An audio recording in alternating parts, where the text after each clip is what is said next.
السلام علیکم ورحمۃ اللہ وبرکاتہ۔ بسم اللہ الرحمن الرحیم۔ میرا بیٹا بہت نیک تھا اور مسجد کا امام بننے والا تھا۔ وہ شروع سے کہتا میں 4 شادیاں کروں گا۔ میں اسے منع کرتی پر وہ نہ مانتا، کیونکہ ہم غریب تھے، اتنا خرچہ کیسے اٹھاتے۔ پر وہ کہتا بیویاں اپنا خرچہ بھی اٹھائیں گی اور ہمیں بھی پیسے دیں گی۔ میں خاموش ہو جاتی جب وہ اچانک ایک ساتھ 4 پردہ کرنے والی لڑکیوں سے شادی کرایا جو ٹوپی والا برقع پہنتی تھیں، اور انہیں اپنے کمرے میں لے گیا۔ میں یہ دیکھ کر حیران رہ گئی کہ وہ ساری ایک کمرے میں رہتی ہیں، لیکن غصہ بھی آتا کہ وہ سب میرے سامنے کیوں نہیں آتی اور روز میرے بیٹے کو پیسے بھی دیتے ہیں۔ ایک دن بیٹے کے باہر جاتے ہی ڈپلیکیٹ چابی لے کر کمرے کا دروازہ کھولا، پر جیسے ہی اندر کا منظر دیکھا چیخ مارتی باہر بھاگ گئی، کیونکہ ہمارے علاقے میں 4 شادیوں کا رواج تو نہیں تھا، مگر کرنے والے 3 یا 4 شادیاں کر بھی لیتے تھے۔ کوئی اولاد کی خاطر دوسری یا تیسری شادی کر لیتا تھا، ورنہ امیر لوگ ہی زیادہ شادیاں کرتے تھے کیونکہ ان کے پاس پیسے ہوتے تھے۔ وہ میرا بیٹا جب سے جوان ہوا تھا مجھے کہنے لگا کہ ماں میں بھی 4 شادیاں کروں گا۔ اس کی بات سن کر میں ہنس پڑتی تھی، کیونکہ ان کے خاندان میں آج تک کسی نے 4 شادیاں نہیں کی تھی، تو وہ شاید مجھے تنگ کرنے کے لیے ایسا کہتا تھا۔ وہ مدرسے جاتا تھا، بہت نیک تھا میرا بیٹا۔ گاؤں کے لوگ اسے امام مسجد بنانا چاہتے تھے، مگر وہ ابھی یہ ذمہ داری لینا نہیں چاہتا تھا۔ کہتا تھا اماں میں ابھی اس لائق نہیں ہوں، یہ بہت بھاری ذمہ داری ہے اور میں عام سا بندہ ہوں، امامت نہیں کر سکتا۔ ابھی میں نے سوچا چلو 1-2 سال وہ مزید بڑا ہو جائے گا تو پھر بن جائے گا امام مسجد۔ ابھی وہ 21 برس کا ہی تھا، اس لیے مجھے اس کی شادی کی بھی اتنی جلدی نہیں تھی۔ میرا ارادہ تھا کہ بھائی کی بیٹی کو اپنی بہو بنا لوں گی، کیونکہ مجھے اپنی بھتیجی بہت پسند تھی، لیکن ابھی تک میں نے اپنے بیٹے سے بات نہیں کی تھی۔ آج کل میرا بیٹا ہاشم بہت دیر سے گھر آ رہا تھا اور چھٹی کے روز بھی گھر نہ ٹکتا۔ میرے دل میں برے برے خیال آنے لگے کہ کہیں وہ کسی غلط صحبت میں نہ پڑ جائے، مگر جب اس سے پوچھا تو کہنے لگا اماں جی مرشد کے پاس ہوتا ہوں، وہ بہت اچھا درس دیتے ہیں، چھٹی کے روز جا کر ان کے آستانے کی صفائی کر دیتا ہوں۔ گاؤں میں 2 سال پہلے ایک بہت ہی نیک آدمی آ کر رہنے لگا تھا، جسے سب مرشد کے نام سے بلاتے تھے۔ وہ آدمی لوگوں کے مفت میں مسائل حل کرتا تھا، اس لیے سارا گاؤں ہی تقریباً اس کا مرید تھا۔ میرا بیٹا بھی اسی کے پاس جا کر بیٹھتا تھا، تو پھر مجھے فکر کرنے کی ضرورت نہیں تھی، اس لیے میں مطمئن ہو گئی۔ کبھی کبھی میرا بیٹا رات کو دیر سے آتا تو میں اس سے لڑ پڑتی کہ تمہیں اپنی ماں کی کوئی فکر نہیں کہ وہ گھر پر اکیلی ہوتی ہے۔ کہنے لگا اماں باہر 100 کام ہوتے ہیں، اب میں ہر وقت گھر تو نہیں بیٹھ سکتا، میں بھی اب اکیلے رہ کر تھک گئی تھی، اس لیے سوچا کہ اس کی شادی کر دیتی ہوں۔ اس سے بات کی تو وہ بولا ہاں کر دو میری شادی، لیکن میں 4 شادیاں کروں گا۔ میں نے کہا بیٹے ہمارے پاس اتنے پیسے نہیں اور شادیوں پر لاکھوں خرچ ہوتے ہیں، کہاں سے لائیں گے ہم اتنے پیسے؟ تو کہنے لگا اماں فکر کیوں کرتی ہو، ہمارا 1 روپیہ بھی نہیں لگے گا، وہ ہم سے پیسے لیں گی نہیں بلکہ الٹا ہمیں پیسے دیں گی۔ میں ایسی لڑکیوں سے شادی کروں گا جو بہت امیر کبیر ہوں گی۔ میں ہنس دی، بھلا کوئی امیر لڑکی تم سے شادی کیوں کرے گی؟ کہنے لگا اماں بس تم مجھ پر چھوڑ دو سب۔ مجھے اس کی بات کا یقین نہ آیا کہ کون سی دنیا میں ایسی لڑکی ہوگی جو شوہر سے خرچہ لینے کی بجائے اسے پیسے دے، وہ بھی 1-2 نہیں پوری 4۔ میں نے اپنے بیٹے کی باتوں پر زیادہ دھیان نہ دیا اور کہا ان سب باتوں کو چھوڑو، میں تمہاری شادی تمہارے ماموں کی لڑکی سے کروں گی۔ وہ جواب دیے بنا اٹھ گیا تو بات آئی گئی ہو گئی۔ مجھے لگا بات ختم ہو گئی، لیکن میں کیا سمجھتی تھی کہ بات تو اب شروع ہوئی ہے۔ وہ معمول کا ہی ایک دن تھا، میں گھر کے کاموں میں مشغول تھی جب محلے کی ایک عورت میرے پاس بھاگی بھاگی چلی آئی اور آتے ہی کہنے لگی ارے بہت مبارک ہو، تمہیں بیٹے کو بیاہ دیا۔ مانا کہ مرد کو اسلام میں 4 شادیاں جائز ہیں، وہ کر سکتا ہے، مگر اکٹھی 4 شادیاں کون کرتا ہے؟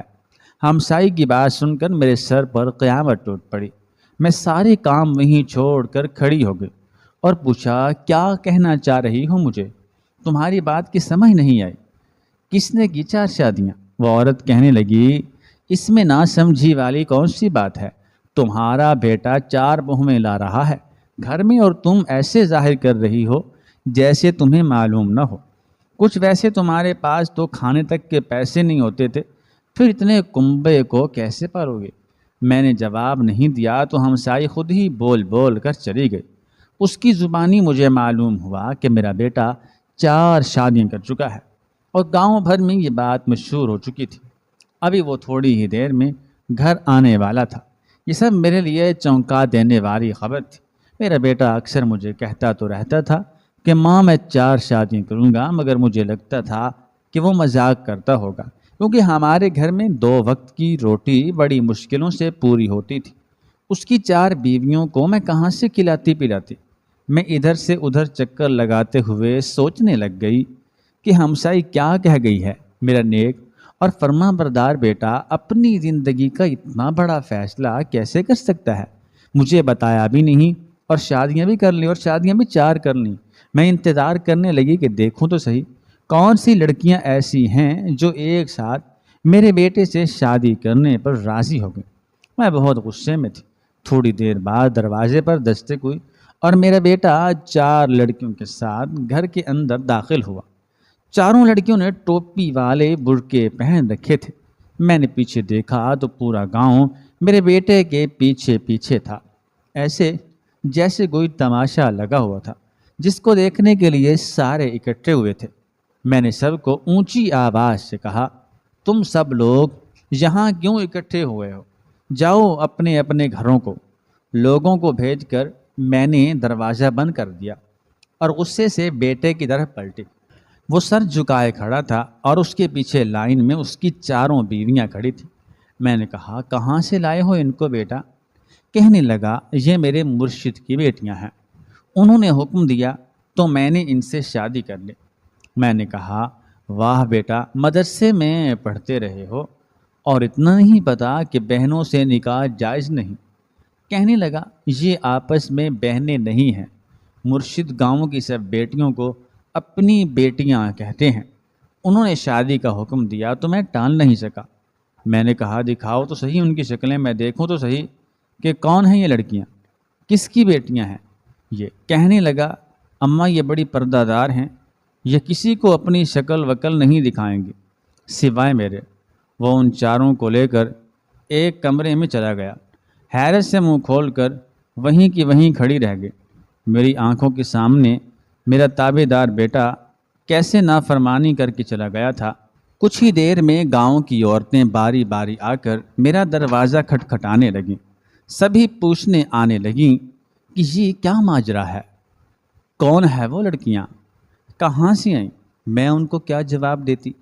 مجھے تو خود علم نہیں تھا، میں تو خود نہیں جانتی تھی، مجھے خود پتہ نہیں تھا۔ میری ساری زندگی کی جمع پونجی میرا یہی بیٹا تو تھا، جس کی خاطر ساری زندگی ایک بیوہ کی طرح میں نے گزار دی، اور یہ صلہ ملا مجھے میری زندگی شروع سے ہی مشکلات اور آزمائشوں میں گزری تھی۔ میں نے بڑے کٹھن حالات دیکھے تھے۔ اس پل میری ساری زندگی میری آنکھوں کے سامنے ایک فلم کی طرح چلنے لگی۔ میری ساری زندگی غریبی میں گزری تھی۔ ہم پہاڑوں پر رہنے والے معمولی سے لوگ تھے۔ میرا باپ محنت مزدوری کر کے بمشکل گھر کا خرچہ چلاتا تھا۔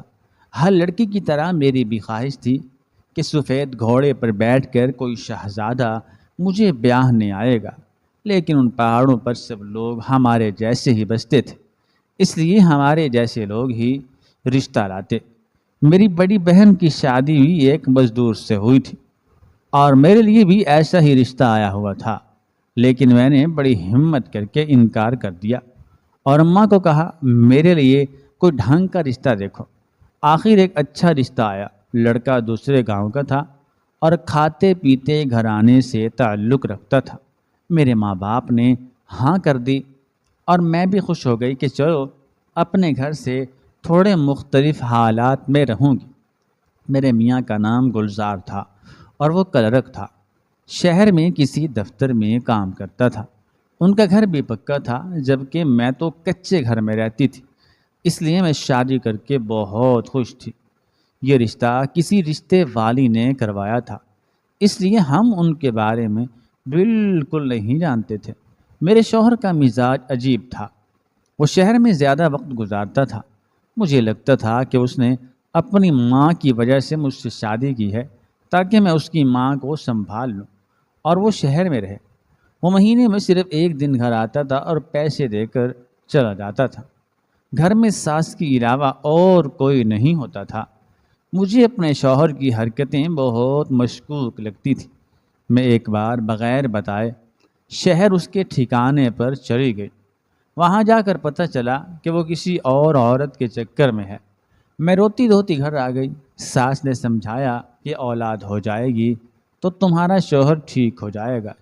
اسی امید پر بیٹا بھی پیدا کر دیا کہ اب شاید شوہر کا دل میری طرف مائل ہو جائے۔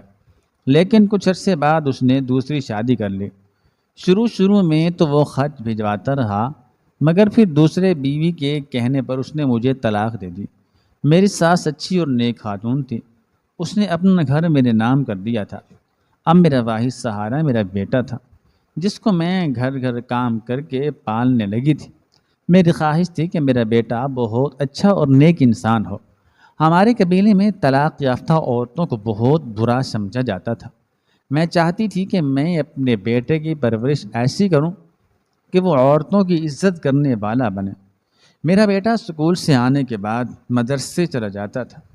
میں نے گھروں میں کام کیا، لوگوں کے گھر صاف کیے، ان کے جوٹے کھانے کھائے، کپڑے سلائی کیے، تاکہ میں کسی طرح اپنے بیٹے کی زندگی سنوار سکوں۔ اور بیٹا کیا نکلا؟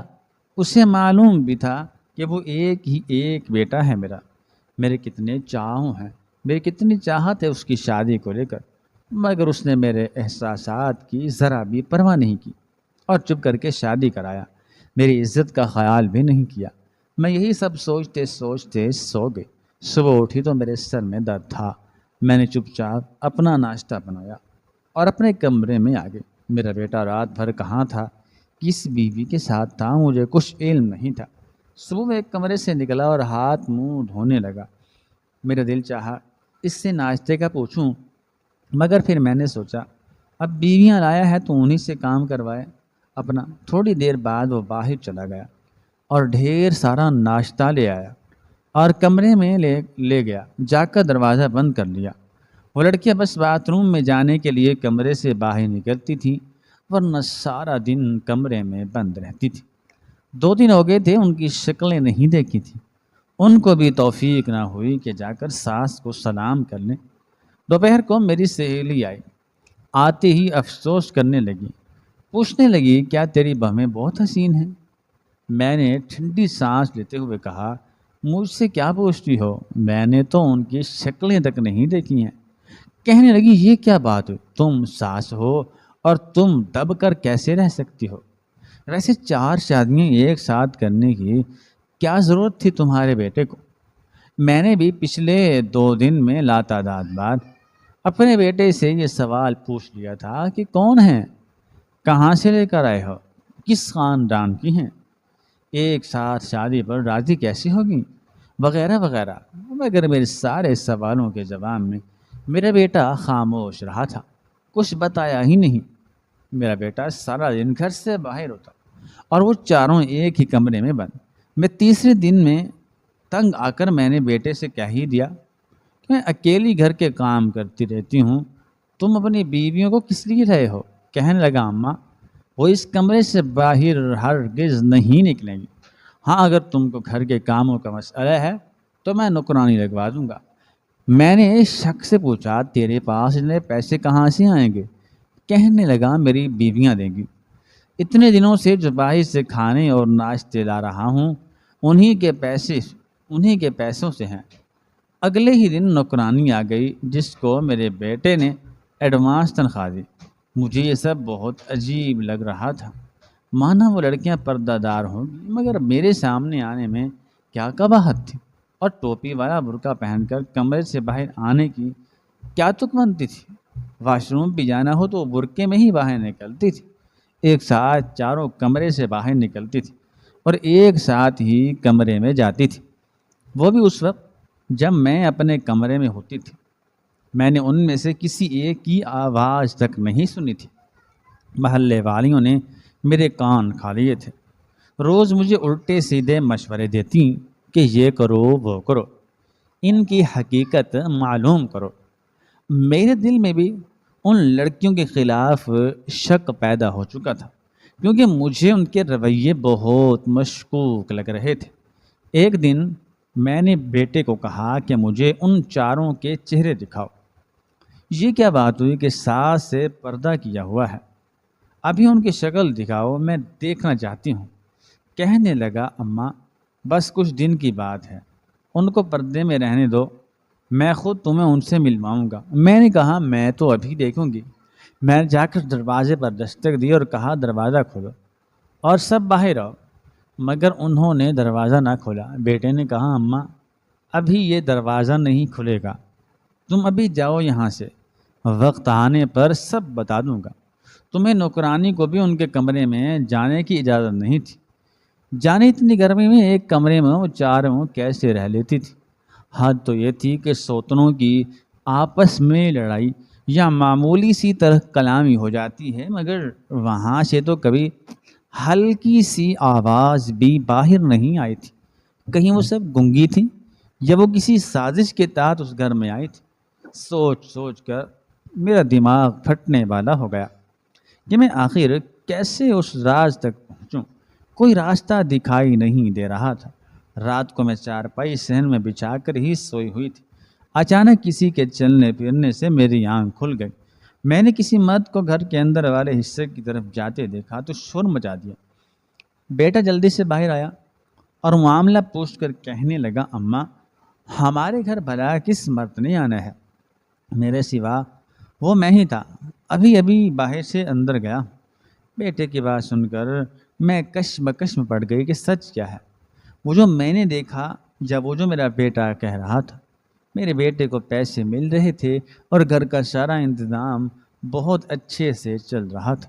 مجھے اب غصہ آنے لگا تھا۔ میں نے فیصلہ کیا ان عورتوں کی وجہ سے میرے گھر کا سکون برباد ہو کر رہ گیا ہے، انہیں میں چھوڑوں گی نہیں۔ میرے بیٹے کو پیسے دے کر سمجھتی تھی کہ مجھے بھی خرید لیا ہے۔ بیٹا ان کے کمرے کی چابی لگا کر جاتا تھا۔ ایک دن میں نے چپکے سے اس چابی کا صابن پر سانچہ بنوا دیا اور گاؤں کے تالے بنانے والے کو کہا اس جیسی چابی بنا دو۔ اگلے دن جب ڈپلیکیٹ چابی ملی تو وہ میں لے کر فوراً اس کمرے کی طرف بڑھی جہاں میرے بیٹے کی چاروں بیویاں رہ رہی تھیں۔ میں نے جیسے ہی کمرے کا دروازہ کھولا تو سامنے کا منظر دیکھ کر میرے قدموں تلے سے زمین نکل گئی۔ میں چیخ مار کر اپنے گھر سے بھاگتی ہوئی باہر نکلی۔ کمرے میں بیڈ پر 4 آدمی بیٹھے تاش کھیل رہے تھے۔ یہ منظر میرے لیے اتنا عجیب تھا کہ میں ہکی بکی ہو گئی۔ میرے اوسان جواب دے گئے۔